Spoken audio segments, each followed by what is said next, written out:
Life Over Coffee. Conversations for Transformation.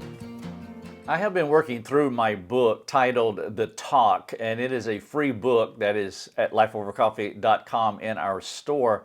I would love for you to go over to our store, scroll down just a little bit, and you can find all of our digital downloads. And one of those free books is The Talk. The Talk, I'm talking about the sex talk. As I develop a strategy for having that talk with your child when it comes to that important time in their lives.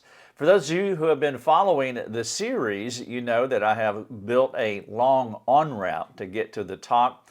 In fact, in the introduction to the book, I talk about how the sex talk begins in the toddler years, as you want to give them a picture of what a relationship looks like between a man and a woman.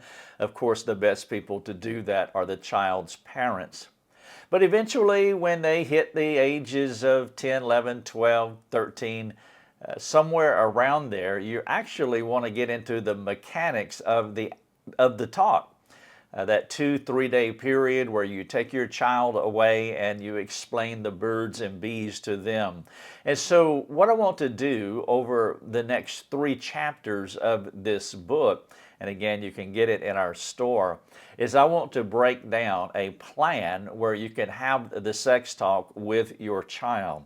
Let's assume that you have read thus far or watched and you have this preliminary work down, and you come to this point to where you want to take your child off for a weekend retreat, and you want to talk about sex, biblical intimacy, what it's like between a man and a woman as far as their intimate relationship is concerned. And so the question is there a terrific way to introduce the sex talk to your child? Now, this is chapter 6 in my book, The Talk. Every parent is faced with the challenge, though every parent does not think about sex the same way. Of course, there are a few parents who kick the sex talk can down the road, assuming that they will learn eventually. And they will. And there's no question about that. In fact, in a prior chapter, the title of it was something like Wise Parents Teach Their Children How to Curse.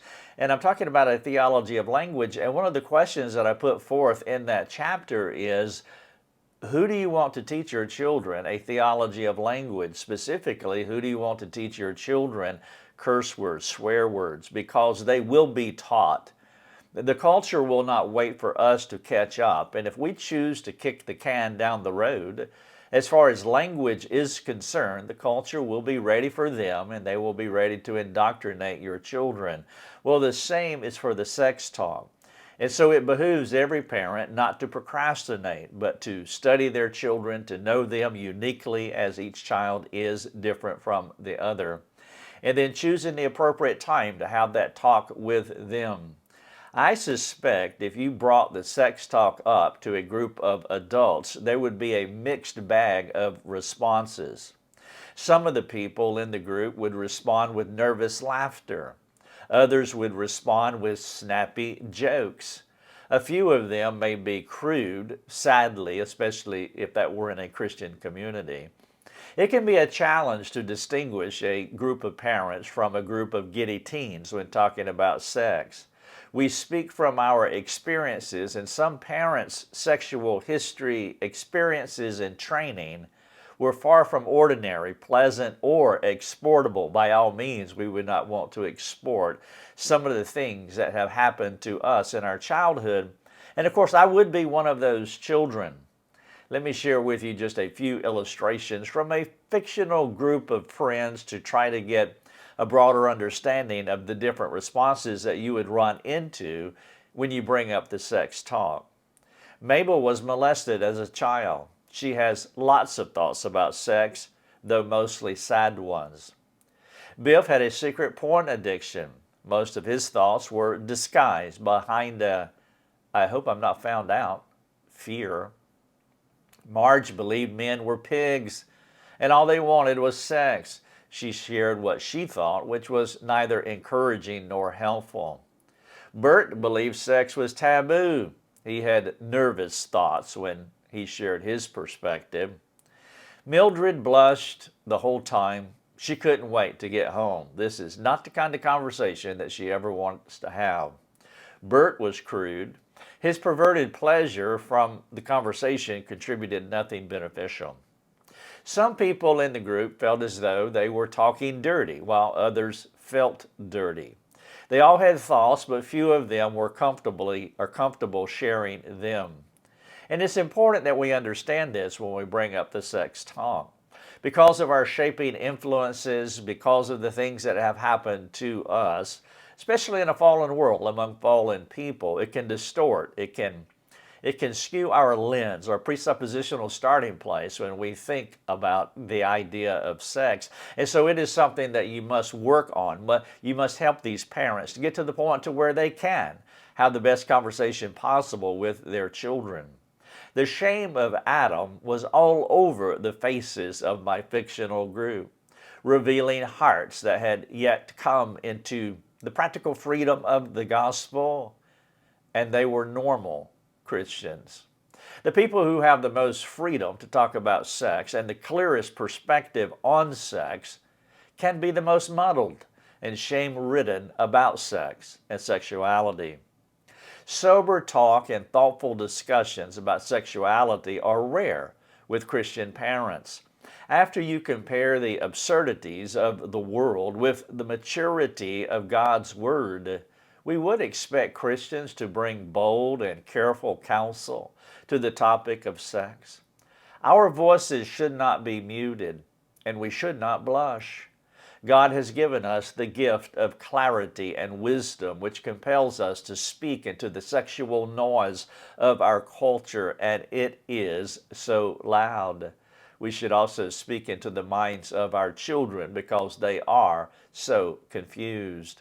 Because of where we live in this technological culture, and because most kids, by the time they're ready for the sex talk, they typically have been ready years before, because many of them, most of them, if not all of them, have devices, and so they have already been under the indoctrination of the culture. If you have a conversation with your child about sex and biblical intimacy, you may be surprised at the words they already know, the things that they know about sex, no matter how skewed it may be. There is no shame in a biblical worldview of sex. Many believers do not speak with clarity, wisdom, grace, or maturity, but they cow down to the challenge, or they respond with silly wisecracks. It is like we come into the discussion with a nervous apology rather than bold wisdom. The result is our kids are left to figure out what sex means through other mediums than in their homes or from their parents. And they do. They have. Most of them have. The number one sex mentor today is social media. There is a cyber effect. In fact, I have another book in our store called The Cyber Effect, and I would encourage you to get that free downloadable book as well. It will be quite instructive, as I shared a series of lessons with a local church in Colorado not so long ago. Many of the parents were wide-eyed, and it was like, wow, there's some things that I need to take care of in our home. I think we can just assume that we just bury our heads under the cyber sand and assume that our kids aren't learning these things, and we can play ignorant, but in reality, we can't be. We know what is happening out there in the culture, and we know that culture is in our phones, and it is within seconds of our children's eyeballs and their minds. Parents are left behind as their children find alternate means to learn about sex, as they explore sexuality outside the home, among their friends.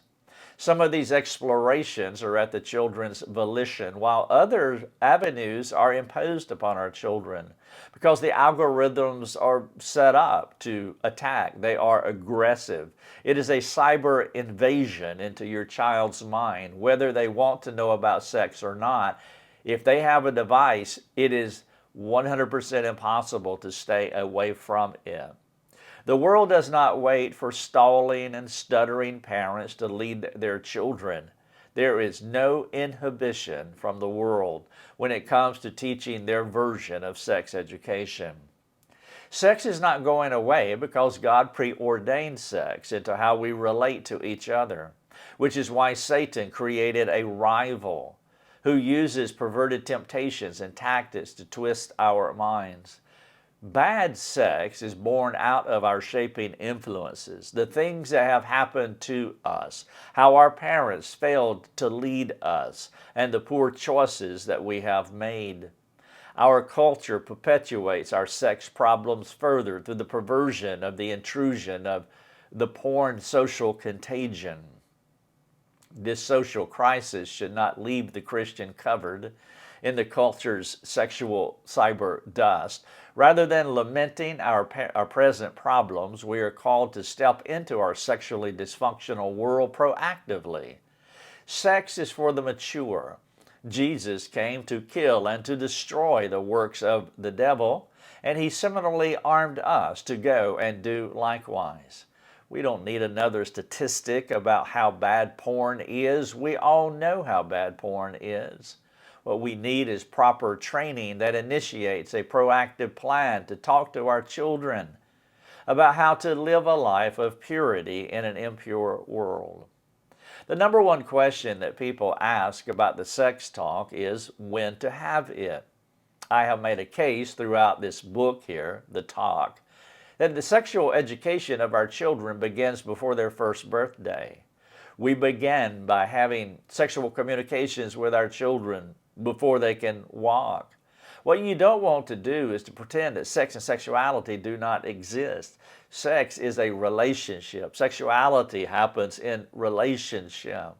And then when they are of age for a more in-depth and more complex discussion about sex, you drop a dramatic and probably traumatic sex bomb speech on them that is out of context because they've had no long on-ramp to learn about it.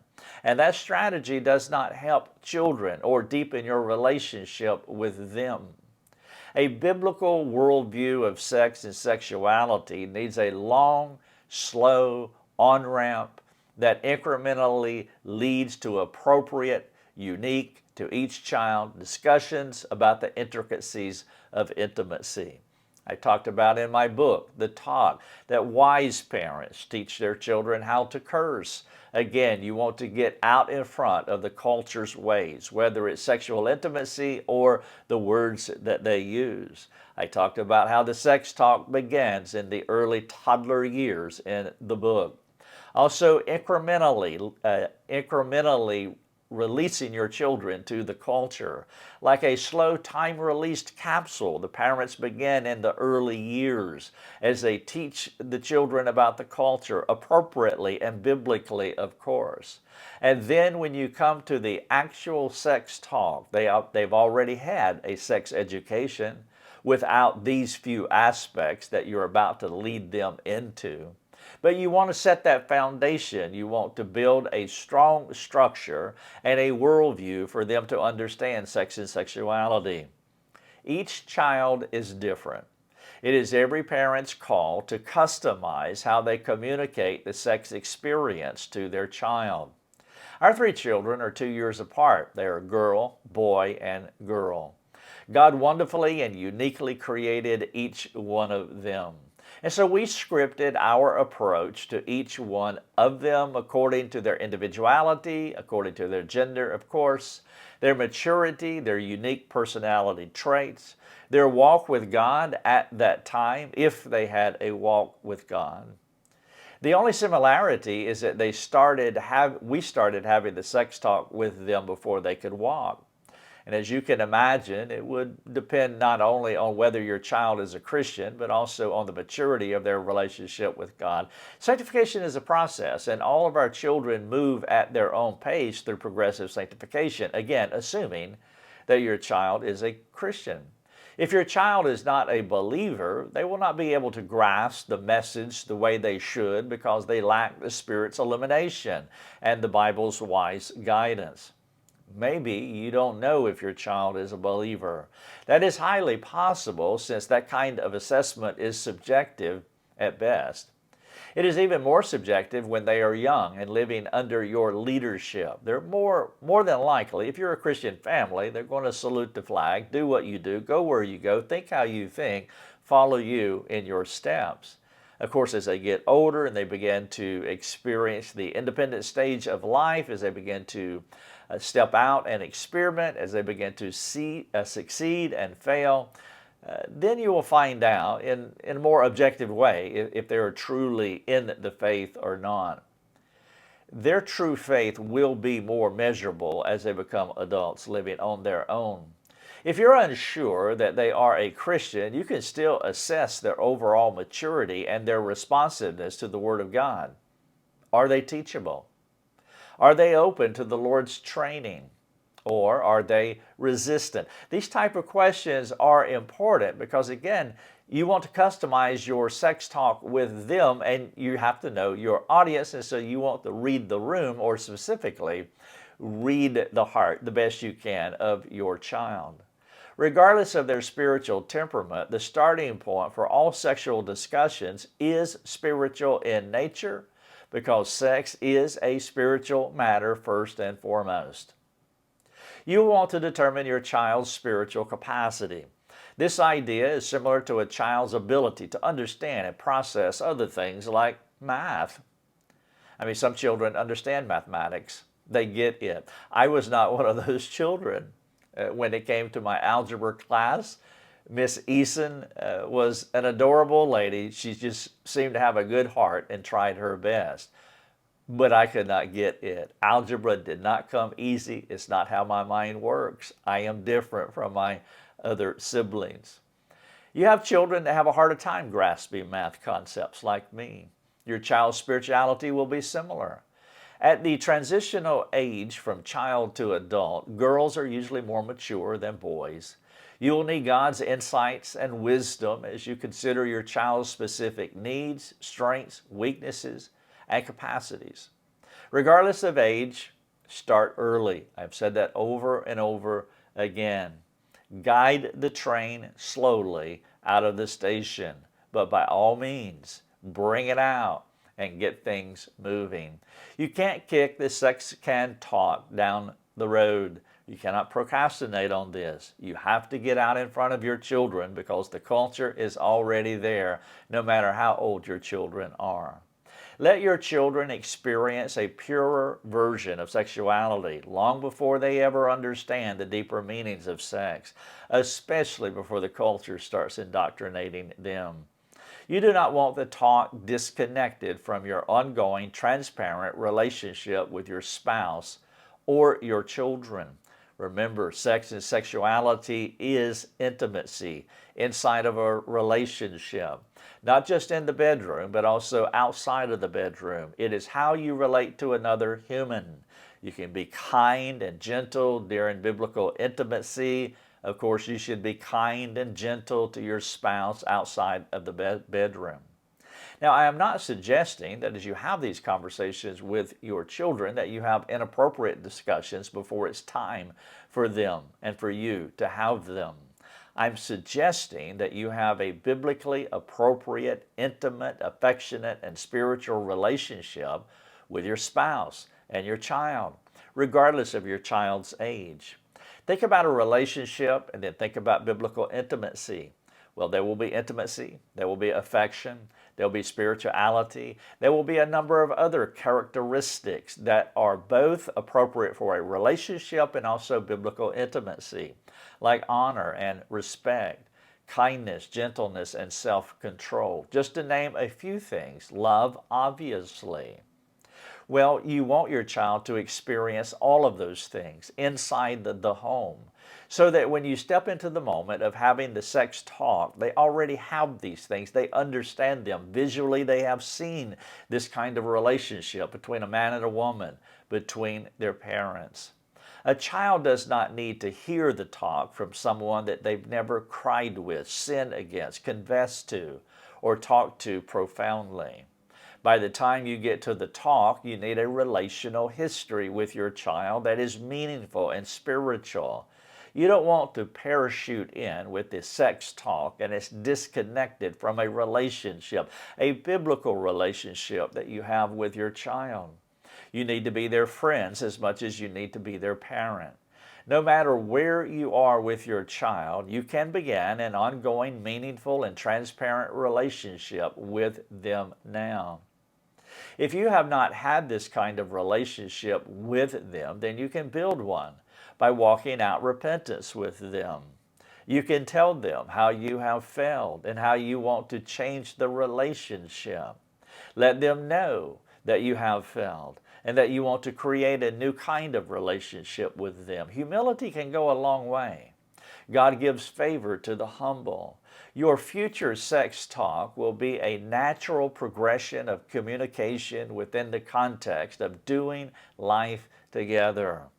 It should not be an out of left field, overly punctuated event that freaks them out. It's like, what are you talking about? Who are you? You're talking about being intimate with your spouse and you're so unkind with your spouse? If the talk is in the context of a life lived within a relational familial context, and there are many appropriate talks along the way, then the actual sex talk will not be awkward. Suppose your children are older and you have established a relational context. In that case, I recommend that you talk with your church leadership, or you have not established a relational context, and that you talk to your leadership of your local church about how to reorder and restructure your home so that you can serve your child more effectively when the time comes for the talk. Because I recognize that many parents do not have a good relationship with their spouses. And many of them do not even think that, well, when I step into the sex talk with our child, that they will sense the incongruency between the intimacy that I'm talking about with the sex talk, but yet the adversarial relationship that you have with your spouse. If you're in a two-parent home, the dad needs to lead in these daily conversations about life issues. He should set a pace and a trajectory for sex and sexuality from a complementarian worldview. Complementarian parents build a biblical partnership with the dad leading and the mom complementing their leadership model. Though the mom leads the talk with the daughter, you do not detach it from her husband's leadership, from his care, from his insights. Sex is a relationship, as I've been saying, between a husband and a wife, which is a united front. They want to practice in every context of their lives, especially when instructing their children about sexuality. I do not recommend that parents use immature synonyms to communicate anatomical body parts. Call them what they are. Our son doesn't have a PP, but he has a penis. That's not weird to him. It's what it is. A cup is a cup, a book is a book, and a penis is a penis. Immature language or immaturity about words is not wise and it's not helpful. You don't want to export weirdness to your children. Weirdness breeds insecurity while solidifying their shame, their pre-Adamic shame, what they received at birth. And it will create a communication distance between the parent and the child. Don't export your taboos or your silliness or your crudeness to your children. Use the right words.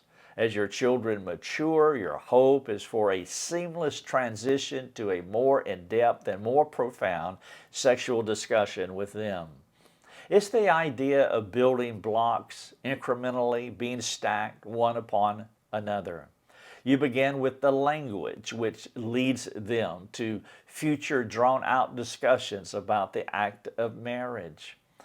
We did this with our children, that as we were having the sex talk with them during the retreat, prior to it, I began to introduce them to more adult words, especially around sex and sexuality, leading them into the sex talk. And then afterwards, after they had the sex talk and they knew about procreation, then we had more intimate words, specifically about sex and pornography, LGBTQ, etc. Imagine spending a few days with your child, walking them through teen and adult sexuality issues, and the first 2 days are spent getting comfortable with a new kind of language. Well, that's unnecessary because you can be preemptive. Children have an incredible capacity to understand complex things and to be mature about them if you let them. Imagine you've been saying that this is your pee-pee for the last 12 years, and now you're going to have a discussion about penis and the vagina, and it's like, what just happened here? There will be hard enough transitions for them when you have the sex talk with them. Do not be embarrassed to talk about what God was not ashamed to create and to entrust into our care and stewardship. Of course, our parameters are always Ephesians 4:29. Let no corrupting talk come out of your mouths, but only such as is good for building up, as fits the occasion, that it may give grace to those who hear. Sexuality discussions at a young age involves more than accurate anatomical language. Sexuality is a way of life. And while your children are young, you want to build a foundation for sex as you lavish them with affection, with encouragement, with edifying communication. These concepts contextualize the anatomical aspects of sex in the framework of a loving relationship. Without them, then your sex talk will be more theoretical or sterile or laborious. The best sex flows out of other-centered, God-saturated relationships. Distant, harsh, neglectful, critical, impatient, and generally frustrated parents, especially parents who are frustrated with each other, they do not prepare or equip their children with a biblical understanding and experience with sex. How many women have complained about the emotional detachment of their husbands? How many women have complained about their husband's sex on the brain mentality? One lady told me she felt like a Christian prostitute because of her husband's pornographic understanding of sex. His sexual practice was all physical, not spiritual, definitely not relational. He learned the mechanics of sex on the streets rather than from the Bible or from his parents. He was not equipped to relate well to the opposite sex.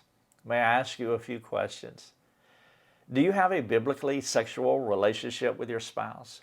And I'm talking about outside the bedroom.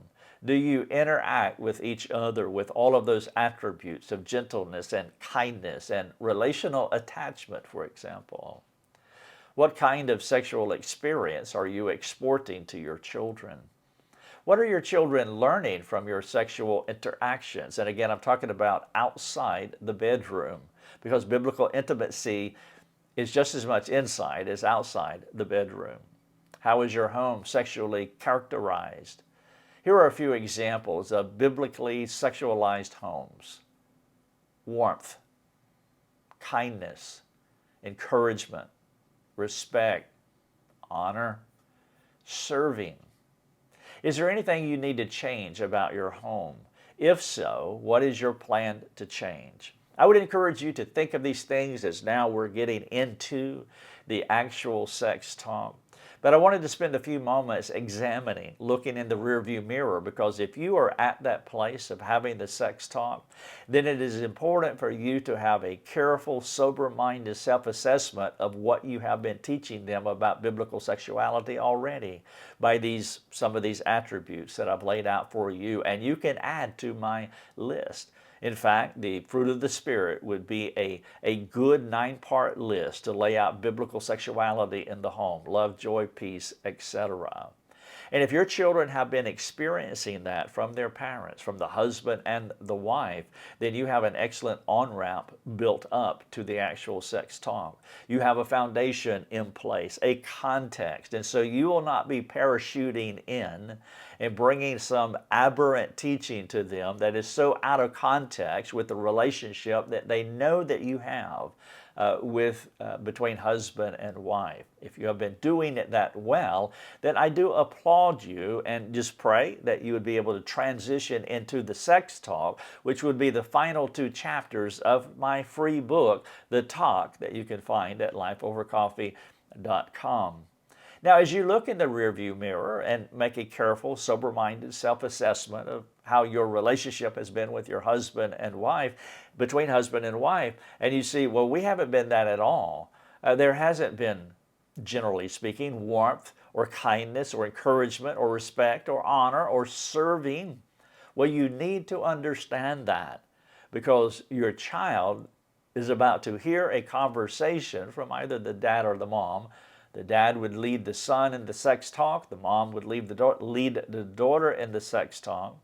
And if your home hasn't been characterized by warmth, kindness, encouragement, respect, honor, serving, and you can keep adding to this list, then you need to know that, because your children will know that. They will know that something is wrong, and you need to have a conversation with them explaining how you have failed in whatever areas that you have failed. These are wonderful leadership opportunities, and by the way, your child will respect you. They respect honesty, transparency, humility, just as you do too. And so I would encourage you, as you think about these things, make any adjustments that you need to make, and then let's step into having the sex talk, the particularities of it. Now, I cover these things in my book, The Talk. It is an 8-chapter. It's short, about 20,000 words, but it is thorough in all the ways that it needs to be, and you will benefit from it. If your children are toddlers, if they're young in the home, then you're at a great place. Please get my book and read it. If you're about ready to have the sex talk, of course, you want to read it as well, because in the last 2 chapters, chapters 7 and 8, I walk through how to do that. But up to this point, I've been laying a foundation because it's so critical. We don't want to shock our children, and so we want to make sure that we have been careful in bringing them along through the first 10 or 11 years of their life. Again, this book is free, and we're able to do that because of the kind generosity of those who underwrite our ministry. If you're able to invest in Life Over Coffee, would you do that? Would you help us to keep our resources free? There are hundreds of thousands of people that consume our content on a monthly basis, and you are part of that community through your financial partnership.